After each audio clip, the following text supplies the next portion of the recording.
107 days, way too many for anybody, but including her. Right. But the more they got to know her, the less they liked her.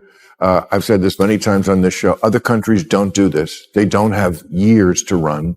They call an election, and they have an election in a month. Yeah, and nor the influence of money.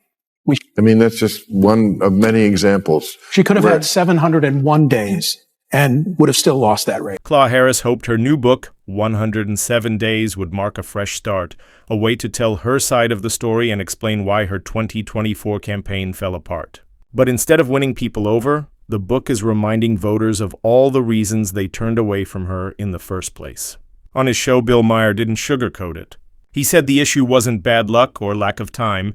It was Kamala herself. You don't need 100 days. You need 107 days. You tell people your plan. This is what I am for. This is my thing. You're selling something. You're selling a vacuum cleaner. If I'm selling a vacuum cleaner, I'll tell you why I think it's best. Am I going to tell you every goddamn day for 2 years? Did I tell you about the attachment that gets under the... Yeah, you did. You told me 1,000 times. According to Maher, Americans finally saw the real Kamala Harris, and they didn't like what they saw. But when you dig deeper into her book, it's about more than just her personal missteps. It reveals something larger, the identity crisis that's dividing the Democratic Party from within.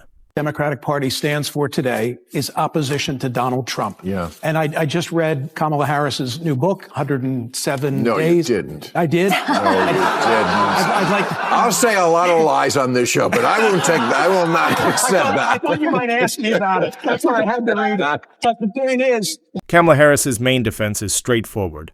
She says she just didn't have enough time. With only 107 days between her campaign launch and the general election, she argues success was impossible. But Bill Maher quickly tore that argument apart.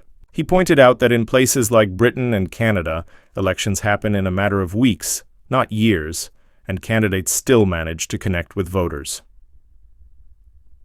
The problem, he said, wasn't the timeline. It was Kamala herself. The more people saw of her, the less they felt a genuine connection. She struggled with authenticity, trust, and likability, 3 things no campaign can survive without. As Maher put it, politics is like selling a product. People either buy in or they don't, and no extra time on the clock will change that. But his point wasn't only about Harris. It was a wake-up call for the entire Democratic Party, hinting at a deeper problem that goes far beyond one failed campaign. It's like, as you probably know, it's like a diary of what happened. But I was looking for, okay, and what's the plan for the future? There wasn't any, and she's just indicative of the party at large. And by the way, that's one of the reasons she lost. She's rewriting history in the book, too. She's now against men and women's sports. Like, come on. Like, they tried to dismantle Title IX against women when she was vice president. Right. I mean, that's just one of many examples. She could have had 701 days and would have still lost that race. Bill Maher highlighted new polling numbers that should seriously worry Democrats. On the surface, Donald Trump's support seems to be slipping, down among Latino voters, down among black voters, and even down a surprising 15 points with white voters. On paper, that should be great news for Democrats. But there's a catch. When Americans are asked about the issues that actually shape elections, crime, immigration, inflation, and foreign policy, Trump and the Republicans still hold a strong lead. In short, Democrats have a perfect opening to win, but they can't seem to take advantage of it. Maher's argument is simple. Instead of addressing real problems, Democrats are getting lost in culture wars and narrow, ideological debates that don't resonate with most voters. And that's led to his harshest point yet. The party is even losing ground on its core value: democracy. Think about it. Democratic is in the party's name, yet recent polls show they're barely ahead of Republicans on questions of democracy, fairness, and respect for institutions. In some surveys, Republicans are actually leading. That's not a minor issue, and it's a crisis. If Democrats can't convincingly stand for democracy itself, what do they stand for at all? This identity problem goes deeper than polling. It reflects a growing lack of trust. Voters no longer believe Democrats live up to the principles they claim to defend. And right in the middle of that disconnect is Kamala Harris. Her new book, 107 Days, was supposed to explain what went wrong with her 2024 campaign. Instead, it comes off as a list of excuses and missed chances. Maher described it as little more than a diary of complaints. Harris spends page after page explaining why things didn't work out, but there's no clear plan for the future. No vision for solving real issues, no new ideas to set her apart from Joe Biden. This was her moment to prove she could lead with her own voice. But instead, the book recycles the same talking points voters already tuned out.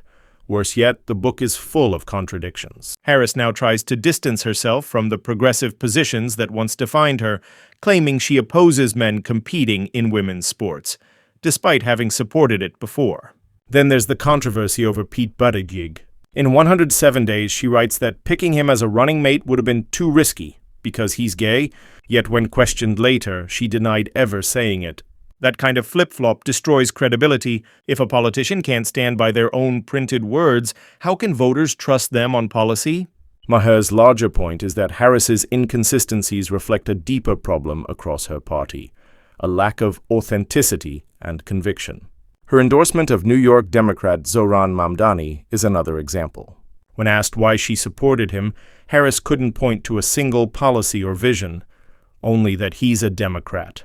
That's exactly the kind of shallow politics voters have grown tired of. People want leaders with principles, not politicians who blindly back their team. And then there's the final twist, Harris turning on Joe Biden, but only after it became politically safe. As vice president, she defended every decision he made, never criticizing his record on the border, inflation, or foreign policy.